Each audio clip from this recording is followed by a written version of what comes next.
All right, we got another little excerpt here from the Book of the Nazarene. This is from chapter 8.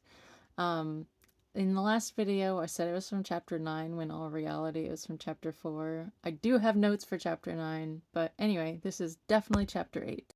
And I'm going to read this, and then we're going to kind of pick it apart. Later, while they were dining, Yahusha said, "Men say I am the scourge of the Parashim," which is the Pharisees. "But this is untrue, for many of these are reverent men whom it would be unworthy to lash with the tongue. It is the painted Parashim, the hypocrites pretending to be what they are not, whom I criticize. There are those who carry their goodness on their shoulders for all to see. Those who say, 'Tell me my duty, and I will do it. Show me my obligations, and I will carry them out.' Those who bow to the ground so their eyes may not look on a passing woman. Those who trip over their feet with excessive humility. And those who do good out of fear. I bring their faults into the light of day so that they may benefit from their own shame." All right, let's break this apart a little bit. So in the first paragraph, Messiah is basically coming right and saying that many of the Pharisees were actually very reverent men. It's just a particular group that he criticized. The painted ones, those who pretend to be something that they're not. And then in verse 5, we see some qualities of these kinds of people. Those who wear their goodness on their shoulders for all to see. And what's crazy about all of these things is it's really hard to tell when these things are genuine and when it's painted on and when it's forced. And honestly, it really just takes the discernment of the Spirit, the Ruach HaKodesh. But these people who wear their goodness on their shoulders for all to see want to appear like children of light, and they do so in a way that is excessive. So in the next thing it says, those who say, "Tell me my duty and I will do it. Show me my obligations and I will carry them out." These people want to be overly agreeable and overly helpful and overly following the rules.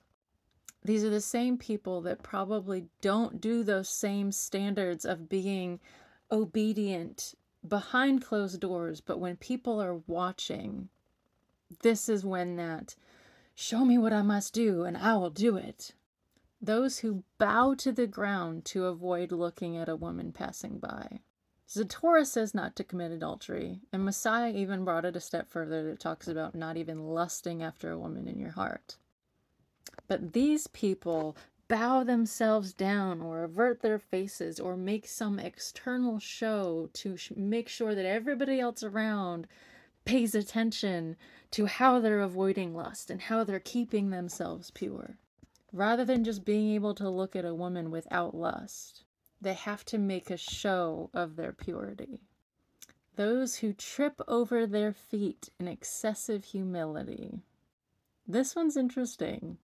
So people who want to appear like a child of the light, as just such a good, worthy to be praised child of the light, want to appear humble.